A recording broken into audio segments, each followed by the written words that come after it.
pessoas acompanham aqui o Bom Dia Agronegócio direto do Paraguai.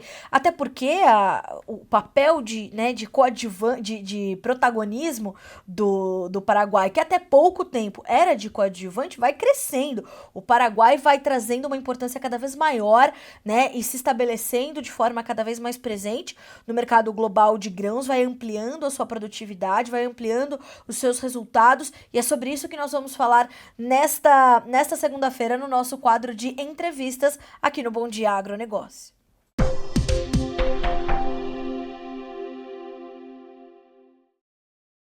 E essa análise hoje chega com a Larissa Barbosa Alvarez, que é analista de inteligência de mercado de grãos da Stonex, para falarmos um pouco mais de como as safras paraguaias vão se concluindo, como é que os produtores estão monitorando esses mercados e essas oportunidades de negócios. Larissa, bom dia, seja bem-vinda, é um prazer recebê-la aqui no Bom Dia Agronegócio.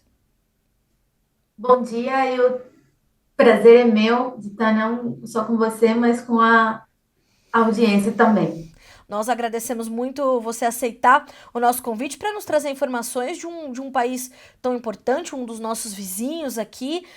E nós conversávamos um pouquinho antes de entrar no ar, Larissa, e você pontuava essa diferença que o Brasil tem, ou melhor, o Paraguai tem em relação ao Brasil, que no caso do Paraguai são 2 ciclos de soja, e me parece que agora a gente está colhendo esses números para entender o tamanho da oferta dessa temporada 2023-24, né?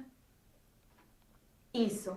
A grande diferença, então, que o Paraguai tem em relação ao Brasil é que lá são feitos 2 ciclos de soja, a safra que é mais longa, que se complementa logo mais com uma safrinha, e o milho também há diferença do Brasil, que tem 2 ciclos dele, lá ele é plantado só uma vez em época de safrinha também. Então, a gente costuma falar que a safrinha é uma competição em solo entre soja e milho, e cada vez mais, principalmente pelo mercado de sementes, isso vem sendo mais relevante, já que é parte importante dessas sementes que são utilizadas lá no Paraguai são brasileiras.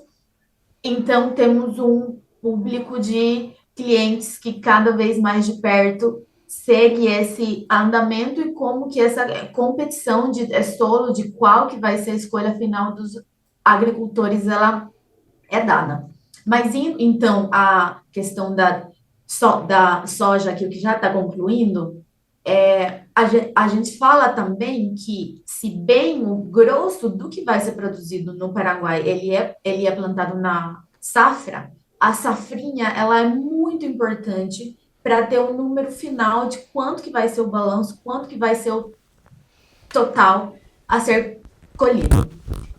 Como para esse ciclo atual a safra começou dentro da sua janela ideal, que é em setembro, ela já começou a ser colhida em janeiro, então a safra atual está já 100% colhida, e é a safrinha a que está em finalização.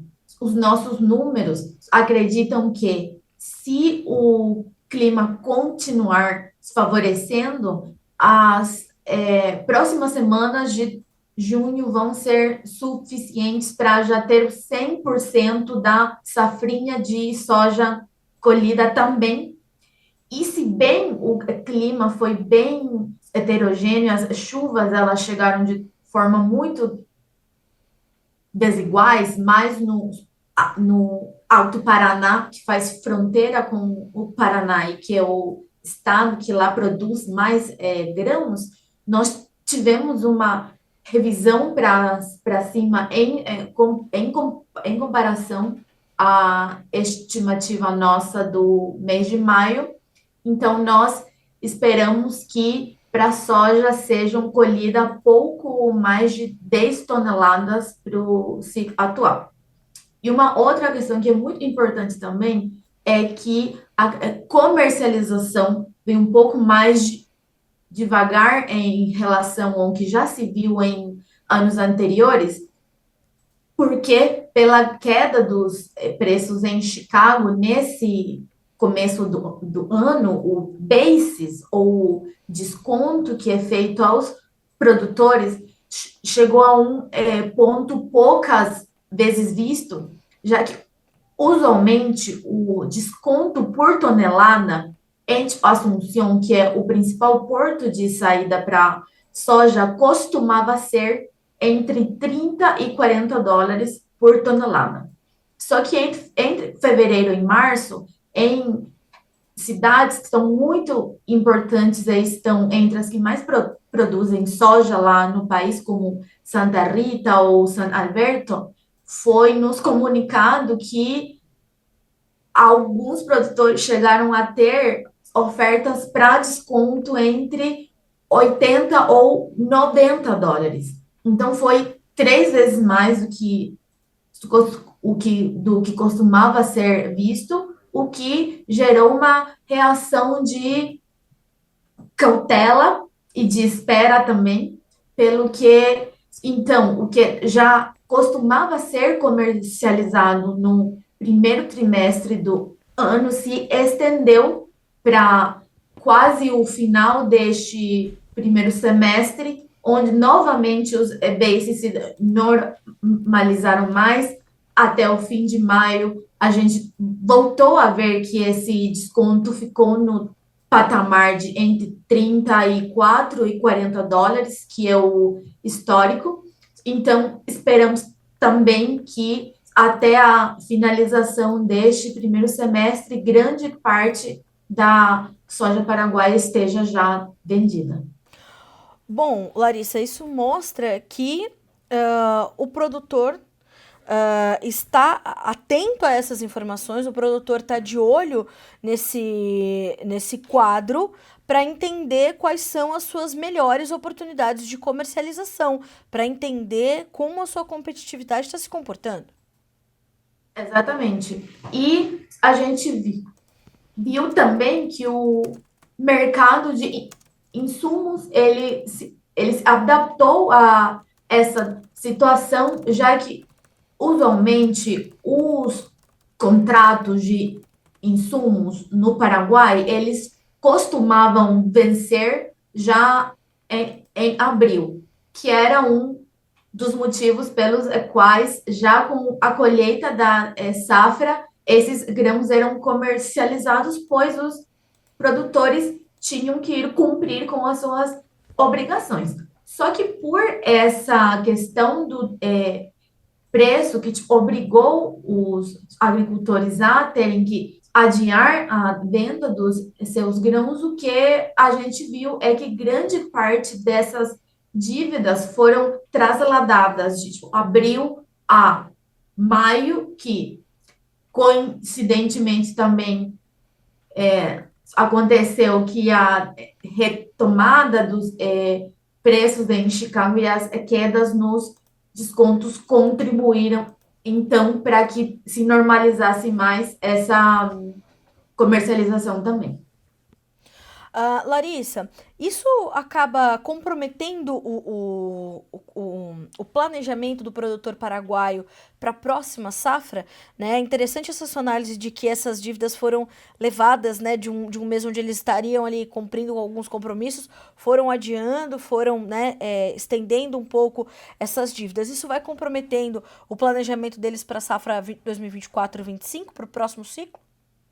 Bom, como o traslado, né, a demora foi só de um mês, em princípio não, mas o que a gente vê pela diferença em produtividade mais para este ciclo da safrinha, que é o que está em andamento, a gente acha que para o próximo mês vamos ter essas notícias mais apuradas. Estamos seguindo muito de perto o que está acontecendo lá, porque é o seguinte: a safra de soja, então, ela é maioritariamente plantada na parte do país que lá se chama de região oriental, que é o pedaço do Rio Paraguai para o lado brasileiro, que é onde mais se produz também, e na região ocidental, que é a parte que está para cima do Rio Paraguai, que já tem fronteira com a Argentina, com a Bolívia, é mais uma região historicamente pecuarista. Só que ela é atualmente também a nova fronteira agrícola do Paraguai, então nós estamos vendo que a soja está cada vez mais chegando lá também. Mas de forma sintética, então. A safra de soja, ela é plantada em todo o país. Mas a safrinha, que é esse segundo ciclo, tanto de soja como de milho, ela só é plantada na parte oriental, que tem, então, fronteira com o Brasil. E esse pedaço, né, do país teve muito boas chuvas nas últimas semanas na parte sul e muita seca na parte norte. Só que também tem sempre pedaços ou municípios mais específicos que têm as chuvas com níveis como se costuma ver sempre. O que está acontecendo, então, é que temos diferenças muito grandes entre o mínimo e o máximo do que vai ser esperado. Só lembrando sempre que a metodologia com a qual a Stonics trabalha é com as médias, é que a gente está vendo que vai ter produtor com um comprometimento alto para o seu planejamento para safra que vem, para o ciclo que vem, mas tem outros com muito bons resultados, com uma produtividade que está dentro da média histórica, dentro do que já se viu. Então, este mês de junho, agora, ele é chave para determinar como que essas safrinhas vão fechar, tanto para soja quanto para milho, o que vai nos permitir também nos 2 próximos meses ter já uma visão mais clara de como que vai se projetar a próxima safra de 2024 e 2025. Certo. Larissa, você falou sobre o milho. Eu queria entender um pouquinho de você como é que como é que está o atual momento para o milho. Você me adiantava também que estamos na metade do ciclo do milho nesse momento, o que também já permite com que haja uma análise, né, e uma estimativa para a safra e, naturalmente, um entendimento de como essa safra impacta os preços e o andamento do mercado no Paraguai, não? Sim. Para a safra de soja, então, né? Safra e safrinha, já com a soma de ambos, nós estamos chegando num número levemente superior às 10 milhões de toneladas, o que fica dentro da média histórica do que já se viu lá. Não vai ser um novo recorde, mas possivelmente vai ser o segundo ou o melhor resultado já visto dentro dos últimos anos. E o balanço para milho está nos indicando que temos como esperar 3,9 milhões de toneladas, quase 4, que não vai ser um recorde histórico também, que lá foi de 4,5 milhões de toneladas, mas que de qualquer forma também é um muito bom resultado que fica na média dos mais altos números já vistos nessas últimas safras. E como é que para milho o mercado está se comportando no Paraguai? Como é que o produtor está enxergando e participando desse mercado? Bom, o milho no Paraguai tem uma diferença em relação à soja, onde a grande parte ela é exportada, mas em natura, já que o milho tem uma importância muito alta dentro do mercado de pecuária, pois dentro da mistura do que é dado para o ele costuma ser 70% mais menos do que é a ração, né? Então, como o Paraguai tem um mercado de pecuária que é muito forte, parte importante do que é plantado lá fica para o mercado interno e o que vai ser exportado, que se divide bastante entre o Brasil e a Argentina, ele costuma ser vendido um pouco mais tarde e já pós-colheita, a diferença então da soja que costuma ter os seus contratos futuros já fechados com mais antecedência. Então, o que a gente vê é que a dinâmica para o milho ela é mais de curto prazo, esses contratos são fechados mais em cima da hora e isso acontece só pós colheita, pelo que a gente vê que a comercialização dessa safra atual está bem baixa ainda em comparação ao que a gente vê com a soja. Larissa, para a gente finalizar, como é que você enxerga o mercado global de grãos enxergando a produção paraguaia? E como é que você vê o Paraguai também desenvolvendo a sua produção para atender a essa demanda mundial, tanto para soja quanto para milho? Uma muito boa pergunta. O que a gente vê já há vários ciclos e que vai se confirmar mais uma vez, apesar de certas perdas em produtividade, é que como o balanço da Secretaria de Agricultura dos Estados Unidos mostra, vai possivelmente ter mais oferta que demanda internacionalmente falando, tanto para soja quanto para milho, não só pelo aumento de área plantada, mas pelos aumentos na produtividade também. O que a gente vê no Paraguai é que a consolidação da sua produtividade, se tornando um dos maiores exportadores do mundo também, é que a sua relevância é cada vez mais importante para os balanços regionais de grãos, pois na safra passada, quase 90% de toda a soja que o Paraguai fez foi até a Argentina para se industrializar, e só um 10% é o que ficou dentro do país para ter mais valor adicionado.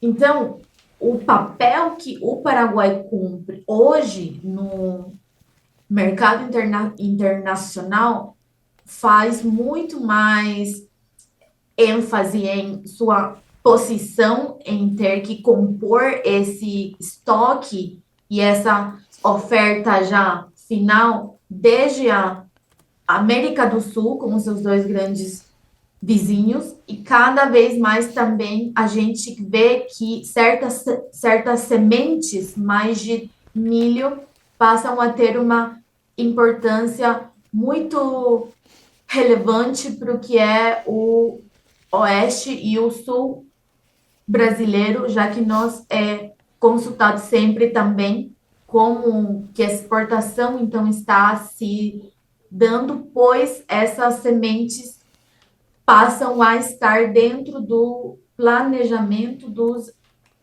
mercados agrícolas brasileiros que estão mais na fronteira, que nós já vimos que vai se estender para o trigo também. Nós já estamos pesquisando essa questão, já que com as grandes perdas que o Rio Grande do Sul tem, que dentro da estimativa que a Stonex tem para o trigo também, viu-se que possivelmente vai ter uma menor oferta de sementes de trigo dentro do Brasil, o Paraguai vai passar a ter uma relevância cada vez mais importante para poder suprir essa demanda dentro dos mercados da América do Sul.